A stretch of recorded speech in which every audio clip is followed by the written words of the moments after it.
Bueno, otra vez nos encontramos a continuar la clase de alteraciones de los leucocitos. En esta oportunidad vamos a hablar de los linfocitos. Ustedes se acuerdan que hay dos grandes grupos de leucocitos, los granulocitos y los linfocitos. Estos elementos que tienen en su progenie linfoblastos en la médula ósea, que después van a pasar unos por el timo y a transformarse en linfocitos T, que son los más prevalentes, cerca del 80% de los linfocitos son linfocitos T, T4 y T8, y los linfocitos B, que son, no pasan por el timo y que son los mayores productores de inmunoglobulinas. Estos dos elementos son elementos maduros. Fíjense que el último elemento que produce inmunoglobulinas, que es un linfocito de tipo B, es la célula plasmática, que es la célula que en todo ese desarrollo de la progenie es la más diferenciada de todos los elementos linfoides B. ¿Qué ocurrirá si hay una anoxa, algo que impacta, que lesiona a ese elemento linfoide? En algún momento de ese desarrollo ontogénico va a desarrollar una progenie de esa célula madre que sufrió esa alteración con las características de esa célula. Entonces, cuanto más inmaduro sea el elemento, más agresivo y más poder mitótico va a tener esa célula en cuestión. Ahora vamos a hablar de los linfocitos maduros todavía. Los linfocitos pueden estar, como habíamos visto en las veces anteriores, aumentados, como los neutrófilos, estos van a llamarse cuando están aumentados los linfocitos, linfocitosis, o disminuidos, que sería la linfopenia. Los linfocitos,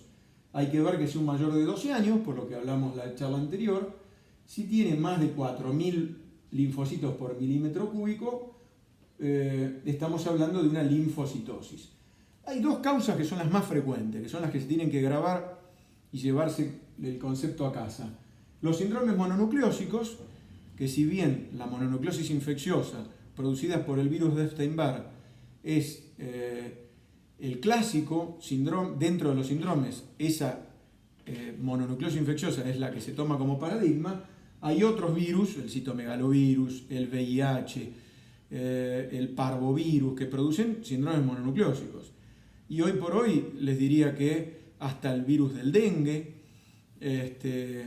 o el mismo coronavirus pueden producir cuadros de este tipo, con linfocitos activados, que son linfocitos en general T, con unas características citológicas que el bioquímico le llama activado o atípico, también se le llama célula de Downey o Downey, que es una terminología más hematológica, y que a veces hay que hacer un diagnóstico diferencial con una célula atípica neoplásica de tipo clonal, que son malignas. En este caso son células activadas normales, porque las que son clonales son las que son los síndromes linfoproliferativos, que en general los que llevan a una duda con respecto al tipo de linfocitosis son los linfoproliferativos crónicos, porque los agudos, como dijimos hace un rato, esas células inmaduras blásticas, al ojo entrenado de cualquier persona que mire el frotis de sangre periférica o inclusive en una determinación efectuada por un aparato automatizado, se va a determinar como un elemento diferente de estos linfocitos que son maduros. Y la linfopenia, cuando hay menos de 1000 linfocitos, en general son los CD4 los que están disminuidos, muchas veces tienen menos relevancia clínica que las linfocitosis u otras alteraciones de los leucocitos. No hay que quitarles totalmente la importancia porque hay causas secundarias a SIDA, fármacos, infecciones subagudas o crónicas como la tuberculosis, el linfoma de Hodgkin o el lupus eritematoso sistémico dan linfopenia, pero son causas secundarias con más clínica y más elementos que orientan a la búsqueda de la causa que una linfocitosis o una linfopenia, en este caso una linfopenia aislada, encontrada como hallazgo en un hemograma.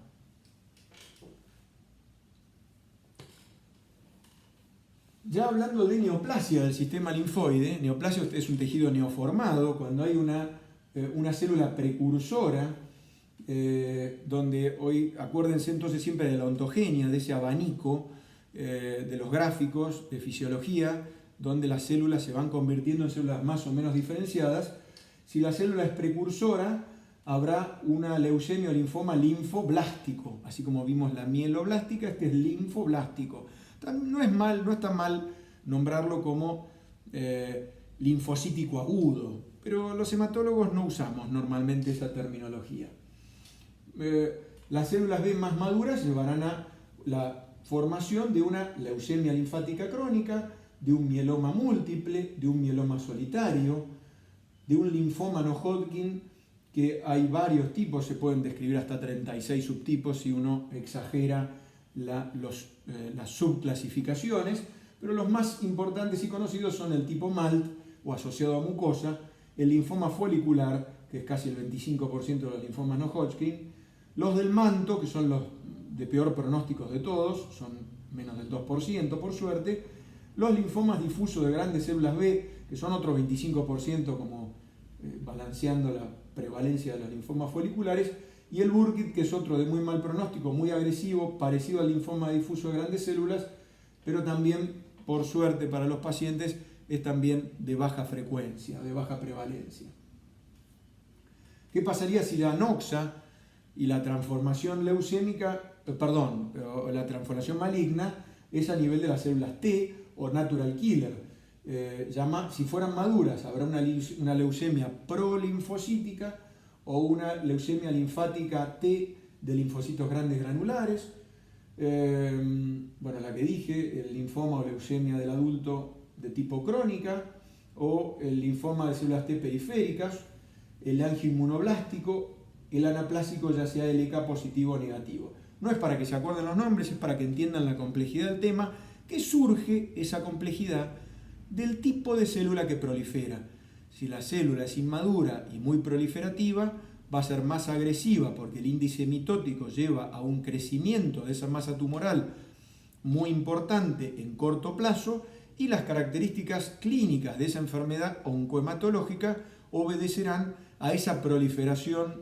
tan importante que fue a su vez producto de que la célula era muy inmadura. De ahí esas clasificaciones tan complejas que les van a seguir siendo complejas el resto de su carrera médica. No tengan esperanzas. Y el linfoma de Hodgkin, o Hodgkin en inglés, o bien pronunciado, que tiene actualmente las 4 formas clásicas, que son la esclerosis nodular, la rica en linfocitos, la celularidad mixta, la depresión linfocitaria, y apareció hace ya unos 5 o 10 años la predominio linfocitaria nodular, que tiene un comportamiento muy diferente de las otras clásicas, que es mucho menos frecuente, pero que con un hematopatólogo avesado y un buen diagnóstico lleva a un pronóstico y a una evaluación clínica y por lo tanto una elección terapéutica acorde a este diagnóstico, que si estuviera menos avesado el patólogo sería más confuso, tal vez directamente no diagnostique esta variante y nos perdamos la oportunidad terapéutica de actuar de manera acertada. Bueno, así como hablamos de la leucemia mieloblástica aguda, vamos a hablar de la leucemia linfoblástica del adulto. Digo del adulto porque en este caso es lo que nos encuentra en esta etapa de la carrera de ustedes, y hago referencia a que la leucemia linfoblástica del niño es una patología diametralmente opuesta en pronóstico, en presentación clínica y hasta en tratamiento que la leucemia linfoblástica del adulto. No ocurre tan así con otras cuestiones oncohematológicas, pero ustedes sepan que la oncohematología pediátrica es una subespecialidad dentro de mi especialidad. Tal es así que yo hace 25 o 30 años atrás participaba de un equipo que trataba niños con este tipo de patología, y hoy no me atrevería siquiera a empezar un tratamiento de ese tipo porque hay expertos en estas cuestiones que tienen mejores resultados tratando patologías tan complejas en ámbitos adecuados, y los resultados son realmente muy diferentes, muy favorables, tratándolos en un ámbito adecuado con un equipo de gente especialista en el tema. Acá hay una proliferación incontrolada de un clon de células inmaduras de la linfopoiesis que después terminan invadiendo la médula ósea, la sangre periférica y pueden invadir otros órganos como el vaso, el hígado, los pulmones o el sistema nervioso central. La anemia la tienen casi todos los pacientes, al igual que la leucocitosis, pero tomen en cuenta que hay gente que tiene mucho más glóbulos blancos de lo normal. Cuando hablamos de hiperleucocitosis, normalmente hablamos de más de 100.000 leucocitos, que ya algo hablamos en la leucemia mieloblástica aguda. Y fíjense qué curiosidad, que el 15% tiene leucopenia. Entonces, si bien leucemia significa una proliferación de glóbulos blancos malignos, fíjense cómo es una falacia, ya que el 15% tiene leucopenia. Y también la mayoría tiene plaquetopenia, por lo que hablamos anteriormente, el fracaso de producción de la médula ósea y el desplazamiento de las células normales lleva a esta insuficiencia medular. Lo que no nombro es porque son cuestiones más específicas de la especialidad, que ustedes en este momento no tienen que ocupar su memoria ni su capacidad de absorber o aprender este tipo de cosas. Sí les nombro que las clasificaciones, así como les hablé de la parte citológica, que es la más básica e histórica de las clasificaciones, hoy la Organización Mundial de la Salud toma la inmunofenotipificación y los estudios citogenéticos y o moleculares para clasificar en base al pronóstico que nos da esa información y, por lo tanto, subclasificaciones que nos hacen tomar otra vez decisiones terapéuticas en función de esos factores pronósticos. Bueno, esta la hice un poco más corta, primero para poder subirla a YouTube, que si no es complicado, y para no agobiarlos. Creo que la próxima charla vamos a hablar de trastornos de coagulación, así que nos encontramos en unos días.